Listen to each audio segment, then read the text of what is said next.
நீங்க தலையில பூ வச்சா அவ்ளோ அழகா இருப்பீங்க. நிஜமாவா சொல்றீங்க? வானதியும் டாக்டரும் ரொம்ப நேரம் பேசிக்கிட்டே இருக்காங்க. அது மட்டும் கிடையாது.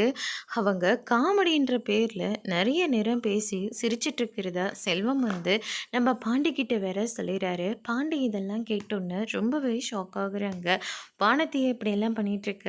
ஆமாண்ணே, அக்கா எங்க கடையிலே இருக்கிறதே இல்ல. ஃப்ரீயா இருக்கிற டைம்ல டாக்டர் கிட்ட யாரும் பேஷண்ட் இல்லாத டைம்ல அங்க தான் போய் உட்காந்துக்கிட்டு இருக்காங்க. அவங்களோட சிரிப்பு சத்தம் இதுவரைக்கும் கேட்டுக்கிட்டே இருக்குன்னு அப்படின்ற மாதிரி சொல்லிடுறாங்க. அதுக்கு அடுத்து தான் நம்ம வானதி வராங்க. பாண்டி எப்போ வந்த அப்படின்னு சொல்லிட்டு கேட்கவும், நீ டாக்டர் கூட பேசிட்டு இருந்ததில் அப்போவே நான் வந்துட்டேன் அப்படின்ற மாதிரி சொல்லிடுறாங்க. டைம் போகிறதே எனக்கு தெரியல. எப்போவுமே கடை கடைன்னு சொல்லிட்டு உன் கூட வந்து நான் உட்காந்துக்கிட்டு இருப்பேன்ல.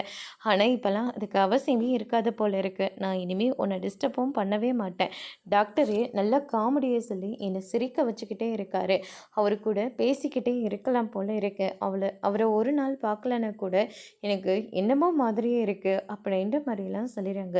என்ன வானதி, நீ பெரிய அளவுக்கு வரணும்னு சொல்லிட்டு உனக்காக பார்த்து பார்த்து மெடிக்கல் ஷாப்பை வச்சு கொடுத்தா, நீ என்னடானாக்க டாக்டர் கூட பேசிகிட்டே இருக்கிறதுனால நல்லா இருக்குன்னு சொல்கிற, டைம் போகிறது தெரியலன்னு சொல்கிற, செல்வத்தை வேலைக்கு வச்சுட்டு அவர் கூட இருந்து ஹெல்ப் பண்ணாமல் மருந்து எந்த இடத்துல என்ன மருந்து இருக்குன்னு அதை தெரிஞ்சுக்காம இப்படி எந்நேரம் பார்த்தாலும் டாக்டர் டாக்டர்னு சொல்லிட்டு அவரு கூட உட்காந்து பேசிக்கிட்டு இருக்க அப்படின்னு சொல்லிட்டு ரொம்பவே கோவப்படுறாங்க.